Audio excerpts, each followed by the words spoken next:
Going up, up, up to the Upper Marae, where stories lift and voices fly.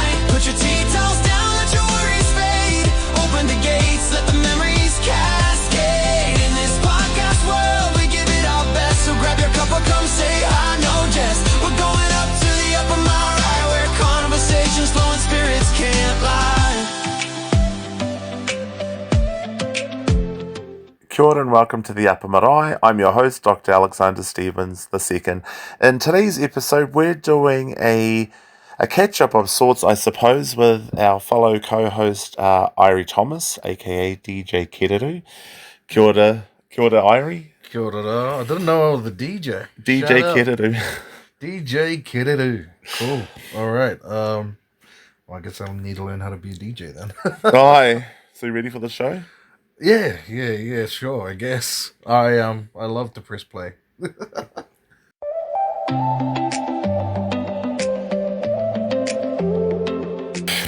right, Irie. So one of the things I've been thinking of is this year marks 5 years since we've known each other and looking at this idea of mentorship, manaki, and support. So, you know, back in the rā in 2001, it was post-COVID.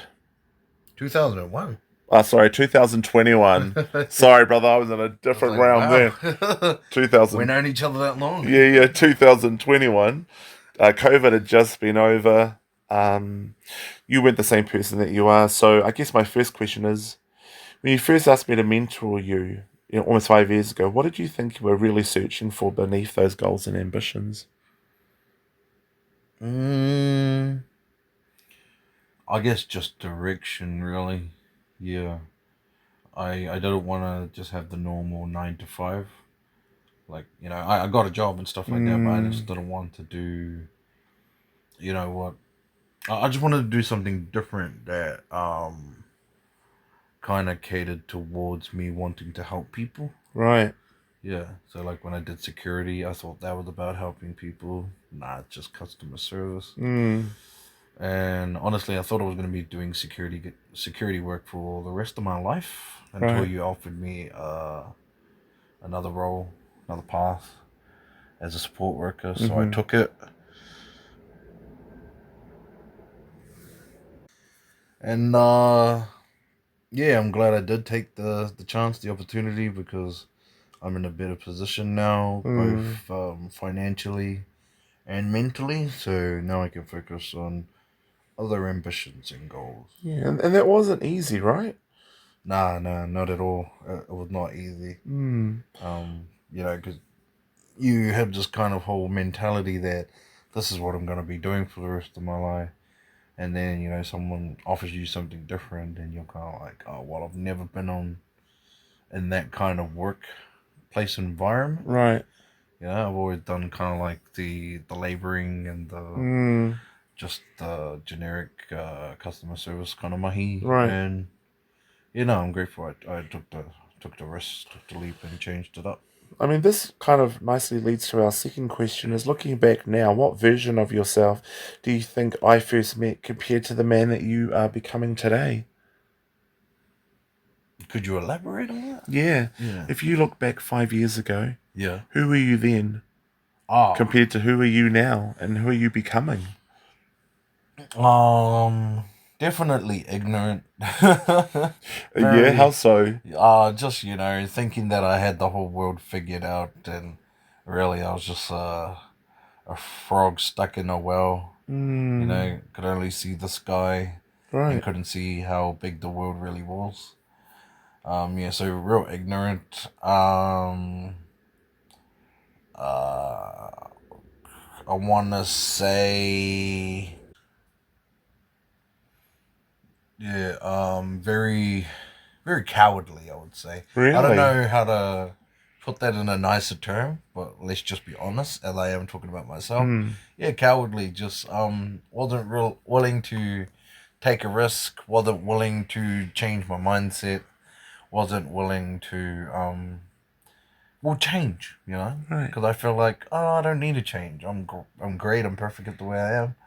And, but yes, you were looking for mentoring and or support, so something wasn't quite so something wasn't quite Right. And, you know, being mentored by you, it was very humbling to have all these things pretty much thrown in my face. Like, you know, like, you think you know the world. That's what you believe. And, you know, you believed that I believed that, but you knew that I did not. Right. Like, I had Right. no clue. I just acted like I did. Yeah, so... yeah. Pretty... I don't want to say liar, but mainly just lying to myself. You know? Not... you know, not brave enough to just say, "No, I'm not okay. Right. I'm not alright." So But then, after working with you for quite a bit, then I realized, you know what? Nah, I'm not okay. I'll be honest. I don't know anything. Like, I don't know what to do, where I'm going, and yeah. Compared to now, I would say better than that. Better than that. Right. Yeah. Are you saying you still got some stuff to work on, or what are you saying, brother? More So like, back then you were saying that you were a bit ignorant, yeah. a bit of a frog in the well, and what are Yeah. you saying now? And now I'm saying, like, I have a bigger perspective. Yeah. I went from a frog to a kererū. Yeah. Yeah, trying to just, you know, see things for what they are and not Yeah. what they should be, or what I think they should be. So, given that, my brother, what moments on our journey really challenged you the most, and what did those moments teach you about your own strengths? I would say the moments where I was being stubborn. Right. Yeah. I remember these well. Yeah. Please go. Tell me more. I won't get into details, but I will say, like, there were times where, you know, I was fighting you on certain things, multiple certain things, and yeah, it was just, yeah, it just got to the point where, well, like, you know what, I'll just shut up and listen. Because as we've been over, like, I do not know everything. I am ignorant. And now that, for me, pretty much that was the hard part to accept. Anytime we had, you know, pretty hard moments. Could you give one example you're prepared to share? Oh, yeah. Because I was trying to think of one that wasn't too personal. Yes, agreed. But studying. So I told you, I'm dumb. Irie. Like, when it comes to studying, I found myself to be very dumb. You know, very What does dumb mean to you, though? just having a lack of understanding of how studying works and how I can actually find it enjoyable, because I do not find it enjoyable. Right. To this day, I still hate it. And so, for context, what are you currently studying? Health and well-being. Yes. Level 4 in the sector of mental health And addiction. and addictions. Yes. Yeah. And so this is part of a requirement in order for you to be a support worker. You have to be qualified. Yeah. And as a drug and alcohol clinician, I just thought, well, actually, if we team you up in mental health and addictions, at least you'll have a job for life, temporarily as a support worker, and then let's see where we can manaki you. And I know that it's been really, well, it's been a challenge, kind of confronting, you know, those patterns of behaviour. I mean, you say that you're dumb. That just makes my heart so sore to hear that. And so, given that question of what moments in our journey challenged you the most, and what did those moments teach you about your own strengths, what have you learned? That even though I don't like something, I still have the resilience to continue and see it through. Because, you know, I passed my first 2 papers. I'm still here, reluctantly studying, but I'm not so down on myself, calling myself dumb and stuff so much. It's more just like, there's a problem I don't understand yet. And once it's been understood, I won't have to worry about questions like that again, or something I don't understand within that realm, in that area. And so were there times you wanted to kind of give up or disappear, or, I mean, what kept you moving? Yeah, no, there were so many moments that I wanted to disappear and give up. But one time I was watching a TV show. Yes. And the guy was talking to his mentee, and his mentee said, "Oh, let me guess, you didn't quit." And his mentor said, "No, I quit every single day. I just never let anyone hear me say it." So I kind of adapted that mentality where, like, no, I hate this and I want to quit, and I want to quit so badly, but I know that if I don't say that to anyone and I just keep doing it regardless of wanting to quit, Yes. I know that I'll be better off for it. So in my mind I'm quitting, but in my spirit I'm not. Right. I'm still going. I'm still trying to be better, which is the goal every day for me. Just be better than yesterday. Well, what's the evidence that you are being better than yesterday? I'm starting to understand questions better. Right. In terms of my studying. So for context, English is not your first language. Yes, whānau, English is not my first language. Te reo Māori is. And, you know, growing up having to learn English, I am now struggling with my reo. So it's Really? yeah, it's kind of having a bit of a weird impact on me studying in English. Right. Because I've grown up in a kura kaupapa and we did everything in te reo Māori except for English. Right. Yeah. So yeah, no, it's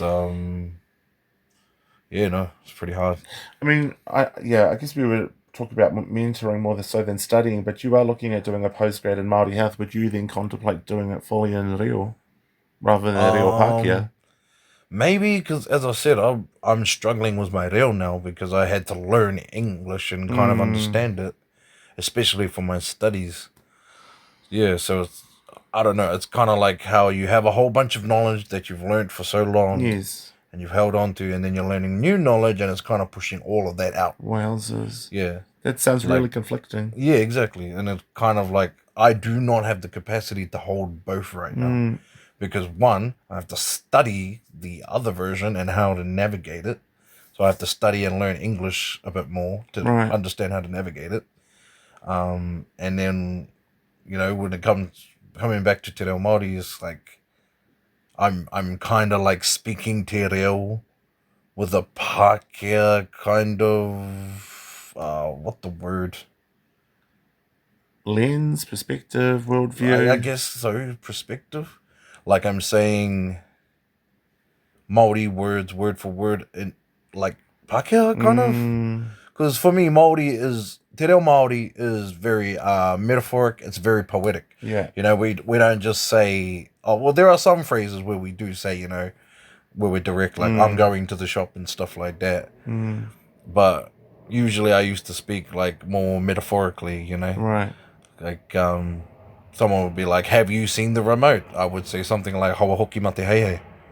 And they'd be like, what does that mean? It's like, I don't know, like a chicken was. I forgot to see. Like I don't even remember what that saying means anymore. Because Well, hey is chicken, so yeah. And hawa hoki means like I don't know.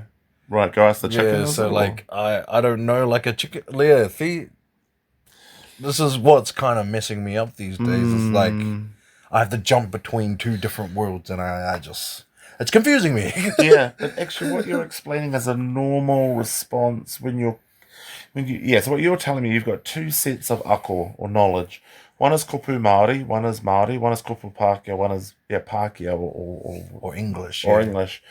And you're telling me that you're actually struggling holding these two different spaces if given the choice. Yeah. Which would be your preference, Irie? Te reo Māori, I guess. Right. Yeah, right. But I would say that my reo, just being honest, I feel that my te reo has been weakened.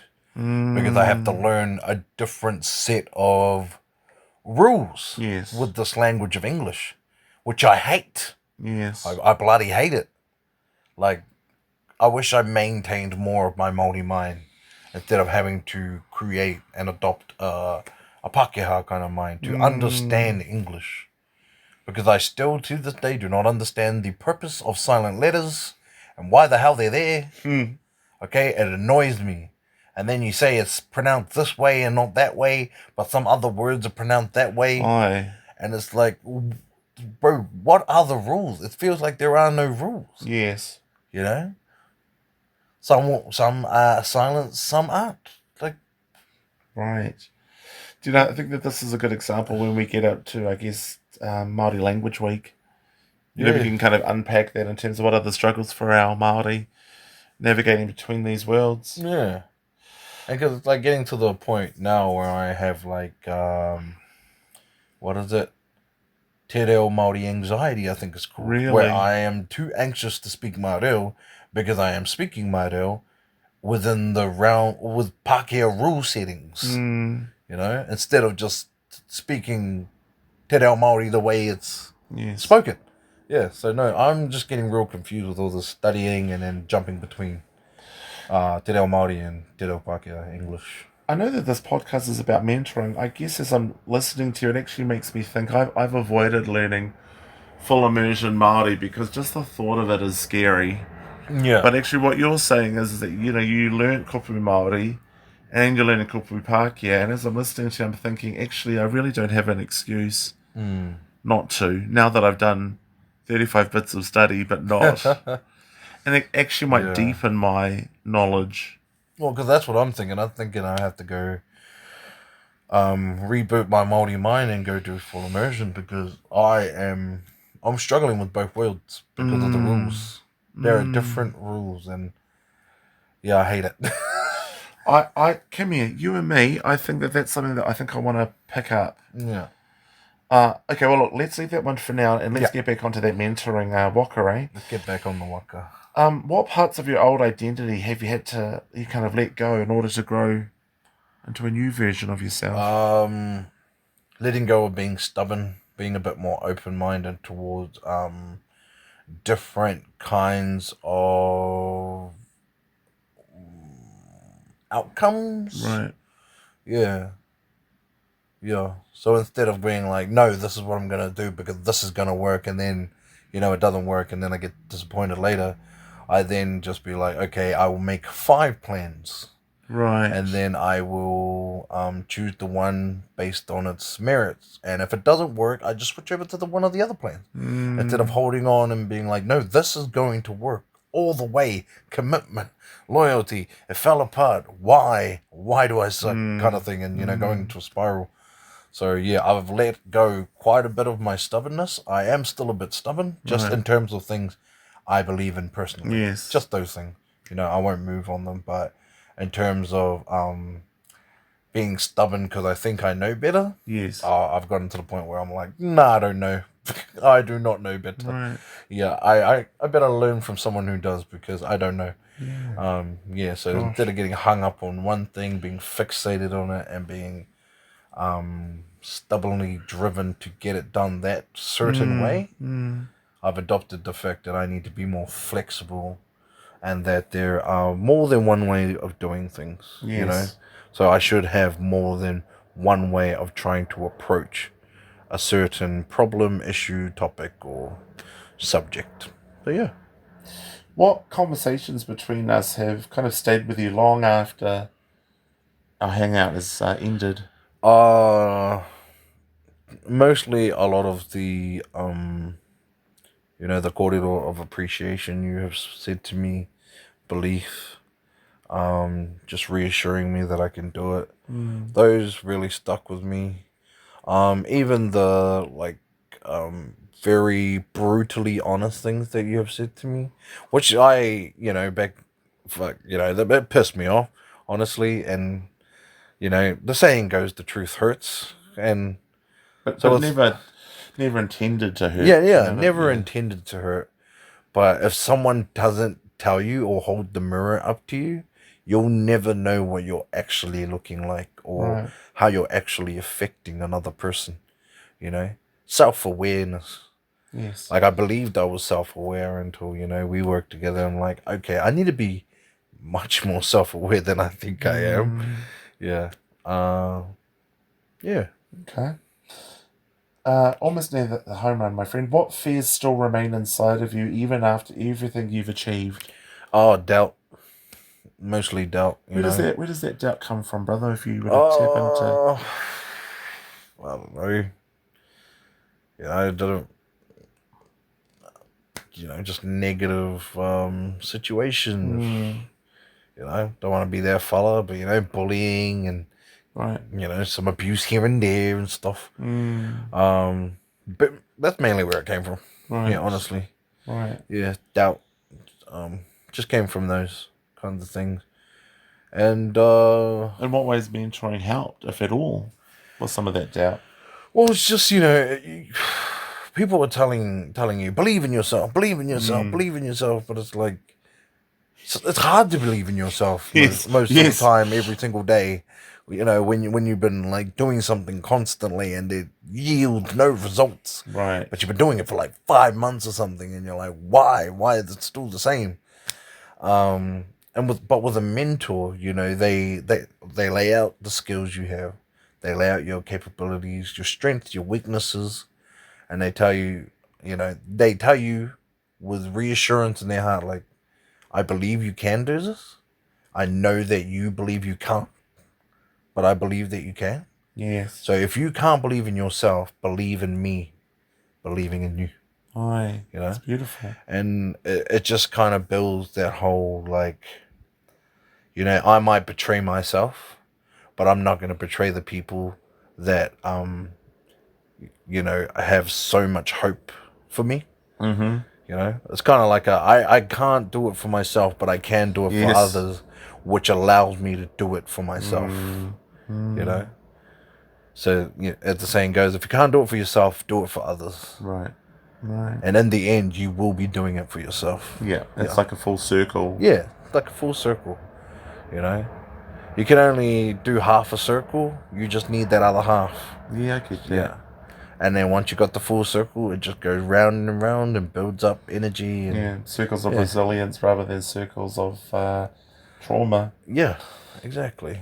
If our last question, brother, if our mentoring journey ended tomorrow, what would you say was the greatest lesson you are taking forward into the rest of your life? Not a surface level question, apparently. So what would be the... Yeah, if you're mentoring, say our mentoring journey ended tomorrow, what would you say was the greatest lesson you're taking forward into the rest of your life? Probably a couple of things. Okay. I'll name about 2 to 3. Belief is nothing without intent. So if you don't have intent to do something, Yeah, you don't really believe that you can do it. sure. Yeah. So if you're just doing it for the sake of doing it, you need more than that. You need the intent of doing it and doing it to, you know, the best as you can. Okay. Yeah, that's one of them. Roa? Rua, I want to say, be curious and question everything. Yes. Be curious and question everything. And what I liked about you saying that is that you also said, question me if you must. You know, like, question everything, even myself. Question everything I tell you. Question everything I teach you, and formulate your own conclusions, which I really liked, because, you know, sometimes you grow up and you're just like, you're not meant to ask questions about certain things, Right. because it can be a sensitive topic or stuff like that. But you're like, question everything. You don't have to directly go up to someone and be like, why are you like this? Yes. It's more like you think to yourself, why are they like this? What happened to them? Yes. Did something happen to them to be this way? And if so, what is it? Aye. And if you don't know what it is, then, you know, it's no use to you. You know, it's what is it? Irrelevant information. Yeah. Yeah. Yeah. But, you know, if you start asking those questions and realize you don't know, you're actually better off for it, because you're like, well, you know, some people might be like, oh, why you got to be like that to me for then? But it's more like, they got something going on in their lives, and I don't want to add more to it. Yeah. And I don't want to add that to myself either. Right. So, yeah. And I know part of me recommending to question things is often when people have got trust issues, they've been hurt, bullied, abused, me. Sometimes you just need to understand the environment that you're walking into. Is it safe? How do I know it's safe? What's the evidence that I can Yeah. Be me, and to be able to do that is to find your voice. Yeah. No, definitely. Just Final thoughts, if any. um, I really appreciated this 5 years of mentoring and mentor-mentee. And, looking forward to another 5 years. Lol. Yes, me Yeah. too, kid. Me too. Come here. Yeah. Love you heaps, bro. Love you heaps, brother. Yeah. Yeah. Another couple years. And then hopefully, maybe one day I'll have my own mentee. One that'd be cool. And then take them to you, but like that. Yes. That right there at the top of the totem pole. That at the Upper Marae. The peak of the peak of the peak. Oh my goodness. Yeah. And just basically tell them, like, I was like you, and he was like me as I am to you, and he believed I could do it, so I believe you can do it, and you can. Aye. Because I did it. Aye. Like, I get sometimes I check myself in the mirror and I'm just like, you are not the same person you were 5 years ago. That's right. Which is amazing. Because I never thought I could change. Right. I never thought I could be different. I never thought I could see myself as an intelligent person doing studies. And yeah, but I just want to thank you, Ngami Kiakwe, for having that belief, that faith in me. And another happy 5 years to go. Yeah. And can I say to you, brother, it has been an honour to have walked and continue to walk your journey. It has not been easy, but I think What both is? Yeah, well, what is? I was thinking both internal and external forces, but by God, we did it. We did it. And I think that you should, just take a moment and reflect about how strong you are, being able to confront, a lot of that darkness and still be able to say, here I am, and I'm not alone, My kia ora. and you are loved. Thank you, brother. So, on that heartfelt moment, the gates are now closing. Co-host DJ Kererū, thank you so much. No worries. Kaka. Kaka. And I look forward to talking to you, the listener, next time round. Mori ora. Modi ora. In this magical world.